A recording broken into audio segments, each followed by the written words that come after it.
Halo guys, ketemu lagi bareng gue Agus. Kali ini gue mau nyobain satu buah laptop Ultrabook yang portable banget. Namanya Lenovo Yoga Slim 7 Pro OLED. Nah, kira-kira sebagus apa? Langsung aja di Setera Gadget Review.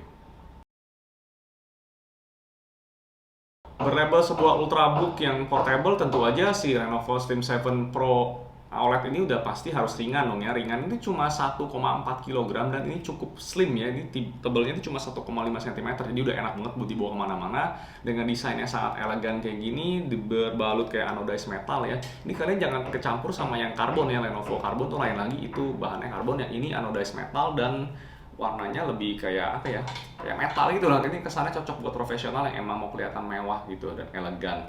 Kalau untuk layar sendiri bisa ditekuk sampai habis gitu, jadi sampai rata 180 derajat, dan juga untuk dibuka lulus lah, dibuka satu tangan aman, nggak keangkat bisa.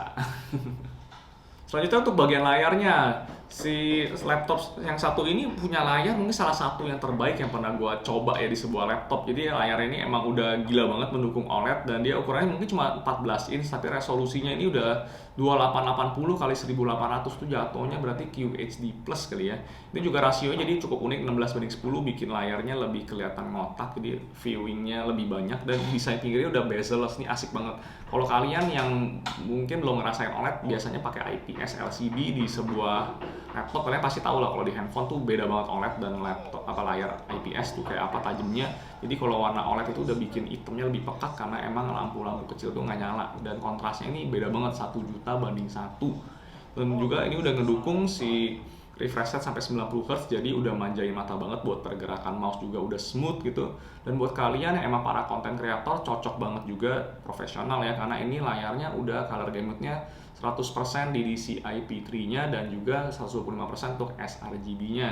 Nah, kalau kalian yang suka lagi buat nonton media atau konten consumption ya, nonton film, itu dipakai di tempat terang pun ini masih aman banget, karena selain OLED yang warnanya itu tajam banget, ini juga mendukung brightness sampai 600 nits. Kalau di auto mungkin di 400 sampai 600 gitu sih, dapet sih dari yang gue baca.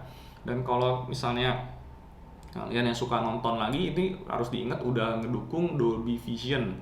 Dolby Vision di sini didukung juga dengan speaker yang udah Dolby Atmos, jadi tingkat kecerahannya dan juga kualitas suaranya udah nggak usah diragukan lagi.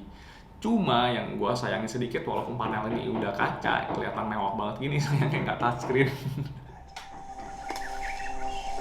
But these chimps are such prolific hunters, they've decimated the local monkey population. Humans are not the only ape. Tentu aja sebuah laptop high-end, si Lenovo Slim 7 Pro OLED ini udah harus ngedukung biometric login.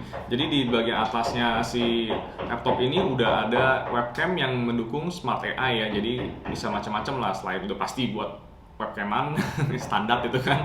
Ini dia juga bisa untuk Smart AI, jadi otomatis kalau misalnya kita pergi dia akan nge-lock sendiri, dan juga bisa nge-blurrin background dan berbagai macam settingan-settingan lainnya kalian bisa temukan di Lenovo Vantage. Tapi ingat, nggak ada fingerprint login ya, jadi ini udah mengandalkan sebuah kamera aja untuk biometric loginnya. Untuk keyboardnya sendiri, Lenovo TrueStrike Keyboard selalu nyaman untuk digunakan ya, materialnya memang sangat lembut dan emang pengetikannya enak, jadi klikinya tuh mantep gitu kan. Dan juga udah ngedukung sekarang ada backlight keyboardnya yang untuk ambient gitu, jadi dia bisa otomatis nyesuaiin kalau misalnya tempatnya suasana gelap, dia akan nyala redup terangnya buat nyamanin mata, nggak terlalu silo gitu, otomatis ya kan, keren kan. Dan juga yang pasti trackpadnya ini gede banget, trackpadnya ini sangat nyaman untuk digunakan, gue sampai kayak berasa nggak perlu pakai mouse lagi saking gedenya si trackpad ini. Kalau untuk konektivitas sendiri, si laptop yang satu ini udah mendukung Wi-Fi 6, dan juga untuk port-portnya cukup simpel ya. Di sebelah kiri ini ada dua buah colokan port yang USB-C udah 3.2, dan yang satu ini ngedukung untuk pengecasan. Yang satunya lagi sebelah kanan ini ada USB-A dan juga untuk headphone jack. Jadi dia dua USB-C dan satu USB-A. Jadi sebagai ultrabook, tentu aja si Lenovo yang satu ini harus menggunakan spek juga yang cukup dewa ya. Di sini jadi si Lenovo-nya menggunakan AMD Ryzen 7 5800H 8 core 16 thread. Ini gue udah pernah ngebahas si chipset ini di prosesornya, ini gue pernah bahas di Acer Nitro 5 ya, di video sebelumnya gue udah pernah tes, dan itu adalah sebuah laptop gaming, dan kalian bisa bayangin di laptop kayak gini dikasih chipset kayak gitu. Jadi chipsetnya gila banget, dan ini tenaganya cuma 45 watt aja tapi bisa ngejalanin chipset ini dengan baik ya. Dan ini digabungin dengan memori 16 GB yang udah dual channel, dan juga SSD-nya pakai M2 yang Gen 3 ini 1 TB. Dan ya gitu deh, performance-nya mengagumkan sih kalau mau buat kerja sehari-hari, buat multitasking itu gila banget. Tapi perlu dicatat, ini bukan buat gaming ya. Kalau mau buat gaming ini biasa-biasa aja. Kalau misalnya buat gaming itu, kalau buat patokan game-game ringan kayak macam Valorant itu sih nggak ada masalah, bisa tembus 100 FPS. Tapi kalau misalnya game yang udah kayak agak menantang sedikit lah, kayak Genshin Impact lah, kita belum nggak bilang AAA gitu, Genshin Impact ini buat low resolution dia dapat di kisaran 30 FPS aja, masih playable gitu. Kalau yang udah di atas itu ya macam-macam Tomb Raider, Assassin's Creed udah jangan deh mendingan. Dan yang mau gue bahas lagi ini adalah, tadi kan gue udah bilang si harddisknya di sini pun cukup mengagumkan ya hasilnya. Gue tes di Crystal Disk, ini juga harddisknya bukan ecek-ecek, dia bisa dapet sampai 3600 untuk 3600 MB untuk read-nya dan 3200 untuk write-nya. Jadi ini lebih kenceng daripada yang laptop gaming sebelumnya. Ini memang ditujukan buat kerja produktif gitu, jadi wajar ya. Dan kalau untuk hasil Cinebench-nya kalian lihat sendiri, ini dapat di R15-nya dapat 1817 dan single core-nya di 226. Kalau R20 di 4259 dan single-nya 551. Dan gue udah tes juga di stress test, ini 97,8%, jadi tembus, jadi stabil untuk FPS-nya semua lolos. Dan hebatnya lagi, habis di stress test, gue tes panasnya, ya itu udah di cooling, ini cuma di kisaran 39 sampai 40 derajat aja. Jadi oke banget sih panasnya.